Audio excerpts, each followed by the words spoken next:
बिस्मिल्लाहिर्रहमानिर्रहीम। अस्सलाम वालेकुम। आप देख रहे हैं मुबशर हफीज़ यूट्यूब चैनल। और आज की इस वीडियो में हम बात करेंगे कि क्या क्रोएशिया एक सेफ़ कंट्री है या नहीं। क्या आप फैमिली के साथ यहाँ पर विज़िट कर सकते हैं या नहीं। तो इसका जवाब हाँ में है कि आप बिल्कुल क्रोएशिया को फैमिली के साथ विज़िट कर सकते हैं। अगर आपके साथ बच्चे भी हैं तो आप यहाँ पर विज़िट कर सकते हैं। बिल्कुल सेफ़ कंट्री है और मुझे भी यहाँ पर रहते हुए तकरीबन 5 साल हो चुके हैं और किसी किस्म का यहाँ पर कोई मसला नहीं है। क्राइम रेट बहुत कम है और यहाँ पर मुख्तलिफ़ ऐसी जगह हैं जहाँ पर आप घूम सकते हैं, अपने फैमिली को साथ में लेकर जा सकते हैं।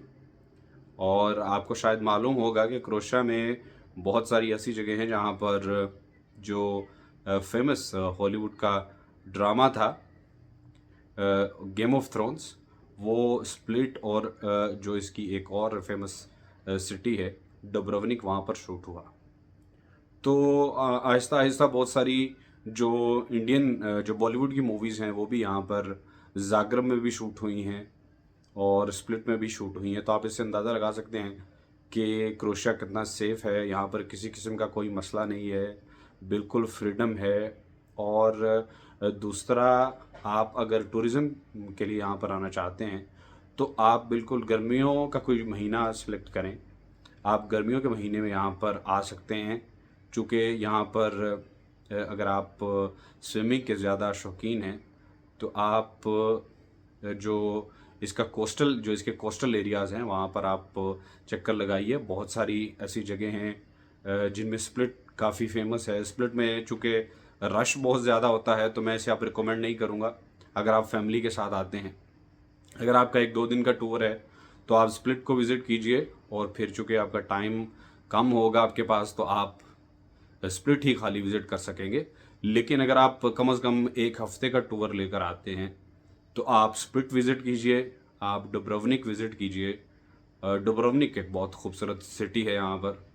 फिर उसके बाद यहाँ पर बहुत ही फेमस और ख़ूबसूरत आइलैंड्स हैं। ब्राच एक आइलैंड है और ख्वार है। पिछले दिनों माइकल जॉर्डन भी ख्वार में गए थे। और बहुत सारे जो सेलिब्रिटीज़ हैं वो क्रोएशिया में आना पसंद करते हैं। गर्मियों में बहुत ज़्यादा टूरिस्ट आते हैं। तो अगर आप फैमिली के साथ विज़िट करना चाहते हैं तो मैं आपको यही सजेस्ट करूँगा कि आप जो इसके कोस्टल एरियाज़ में जो आइलैंड्स हैं उनको विज़िट कीजिए और आप फैमिली के साथ उन्हें विज़िट कर सकते हैं। मुख्तलिफ यहाँ आपके पास ऑप्शंस मौजूद रहती हैं। आप स्केटिंग कर सकते हैं, बोर्ड स्केटिंग कर सकते हैं। और जो आइलैंड्स का जो पानी है वो बहुत साफ़ है। अगर आप सिटीज़ में नहाते हैं तो उसका पानी इतना साफ़ नहीं है, लेकिन अगर आप आइलैंड्स में जाते हैं तो उसका जो पानी है वो बहुत क्लीन है। आप वहाँ पर रह भी सकते हैं। तो अगर आप आइलैंड्स में जाते हैं तो वहाँ पर जो रिहाइश है वो महंगी तो होगी, लेकिन कदरे सिटीज़ के बहुत कम होती है। आप आइलैंड्स में थोड़ा सा साइड पर अपना जो है वो अपार्टमेंट ले सकते हैं। आप पहले से बुकिंग कर सकते हैं, फिर उसके बाद आप किसी टूरिस्ट गाइड से भी पूछ सकते हैं। तो मैं यही रिकमेंड करता हूँ कि जो नेबरिंग जो उसके कोस्टल एरियाज़ के बिल्कुल पास आइलैंड्स हैं वहाँ पर आप विज़िट कीजिए और आपको जो रिहाइश है वो आपको इतने पैसे जो है वो ज़्यादा नहीं लगेंगे, आपका इतना ज़्यादा एक्सपेंस नहीं होगा। लेकिन अगर आप किसी सिटी में रहते हैं, आप देख भी कुछ नहीं सकते और वो जो आपका एक पीस होता है वो आपको हासिल नहीं रहता। तो आप बिल्कुल इसकी जो मुख्तलिफ जो सिटीज़ हैं उसको भी विज़िट कर सकते हैं। लेकिन मैं ये रिकमेंड करूँगा सिटीज़ से ज़्यादा, अगर आप यहाँ पर स्विमिंग का आपको शौक़ है तो आप आइलैंड्स में ज़्यादा कोशिश कीजिए कि आप वहाँ पर जाएं, ना कि सिटीज़ में रहें। अगर आप सिटीज़ में रहेंगे तो आप बाउंड हो जाते हैं, ट्रैफिक बहुत ज़्यादा रहती है। अगर आपके पास गाड़ी है तो रश बहुत रहता है। और अगर आप किसी आइलैंड में जाते हैं वहाँ पर रश भी इतना ज़्यादा नहीं होता, आप गाड़ी के साथ ही जा सकते हैं। यहाँ से जो शिप्स हैं वो स्प्लिट से निकलते हैं, फिर उसके बाद जो नेबरिंग आइलैंड्स हैं वहाँ पर जाते हैं। तो आप अपनी गाड़ी भी साथ लेकर जा सकते हैं।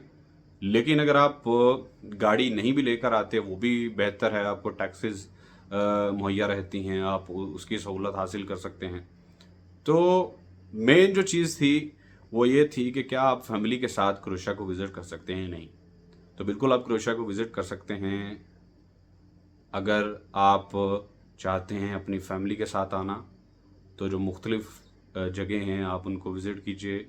यहाँ पर बहुत सारे जो तारीख़ी अमारात भी मौजूद हैं और आप उनको भी विज़िट कीजिए, जिनमें एक स्प्लिट में मौजूद एक डायक्लेशन पैलेस है, आप उसको विज़िट कीजिए।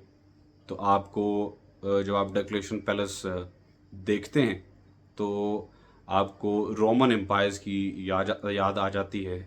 तो आपको रोमन एम्पायर्स की याद आ जाती है कि रोमन एम्पायर्स किस तरह से यहाँ पर रूल करते थे। तो ये सारी चीज़ें हैं, आप जब यहाँ पर आएंगे तो आप खुद उसे अपनी आंखों से देख सकेंगे।